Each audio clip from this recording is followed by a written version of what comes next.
5 बेटियां थी। एक दिन राजा ने अपनी बड़ी बेटी से कहा, बताओ बेटा तुम किसका खाती हो? तो बेटी ने कहा, पिताजी हम आपका दिया खाती हैं। दूसरी बेटी से कहा, तुम किसका खाती हो? पिताजी आपका दिया खाती हैं। प्रजा से पूछा, तुम किसका खाती हो? बोले आपका दिया खाते हैं। सबसे पूछा, तुम किसका दिया खाते हो? बोले आपका दिया। राजा आप ही हमारे पालनहार हो, आपका दिया हम सब खाते हैं। सबसे छोटी बेटी से कहा, बेटी तुम बताओ तुम किसका खाती हो? तब उस बेटी ने कह दिया, पिताजी हम भगवान का दिया खाते हैं, हम आपका दिया नहीं खाते। राजा को बड़ा बुरा लगा, उसे लगा हमारी इंसल्ट कर दी इसने, हमारा दिया खाती और नाम ले रही है भगवान का। राजा ने कहा, कोई भगवान नहीं होता, अरे मैं तुम्हें खाने ना दूं तो तुम मर जाओगी। बेटी ने कहा, पिताजी तो आप करके देख लो। राजा बड़ा गुस्से में आया और अपनी उस बेटी का विवाह ऐसे आदमी से कर दिया जो बिल्कुल गरीब था और बिल्कुल बीमार था। गरीब था और बिल्कुल अचल था। अचल मीन्स एक कदम भी, एक लकड़हारा था, जंगल में लकड़ी काटने गया, अचानक उसकी तबीयत बिगड़ गई और वहीं पर वो पड़ा रहा, वहीं मलमूत्र में घिसटता रहा। ऐसे गंदे आदमी से राजा ने अपनी इस बेटी का विवाह कर दिया कि देखता हूँ तू अब कहती है भगवान का खाती हूँ, तो अब खिलाए तेरा भगवान।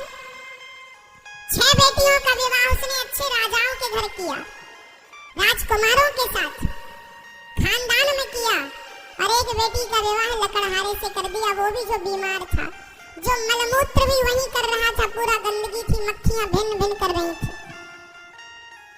उस लड़की को लगा कोई बात नहीं, विधाता की ऐसी ही मर्जी है।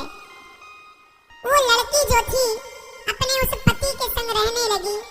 उसे पास में नदी थी तो ले गई, नहलाया धुलाया साफ किया, और जो उसके भाग्य में था मिला।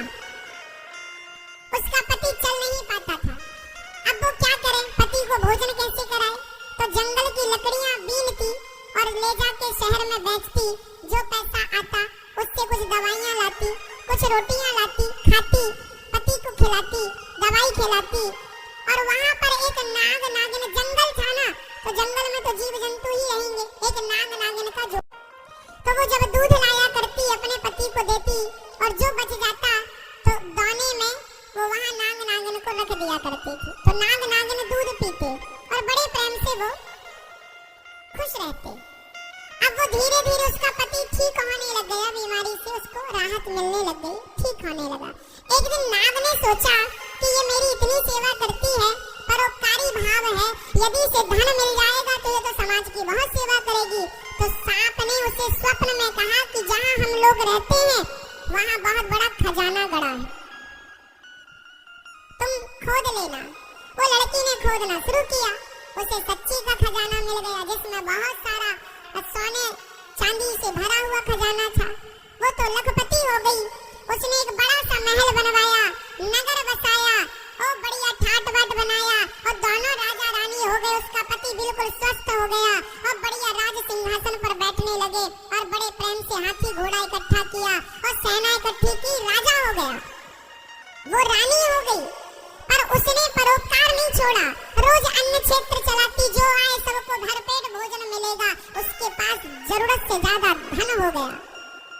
एक दिन वो सबको भोजन बांट रही थी तो उसने देखा कि लाइन में सबसे पीछे उसका बाप लगा हुआ और उसकी बहनें लाइन में लगी हैं भोजन के लिए। उसने पहचान लिया, ये तो मेरा पिता है। उसने कहा, पिताजी आप?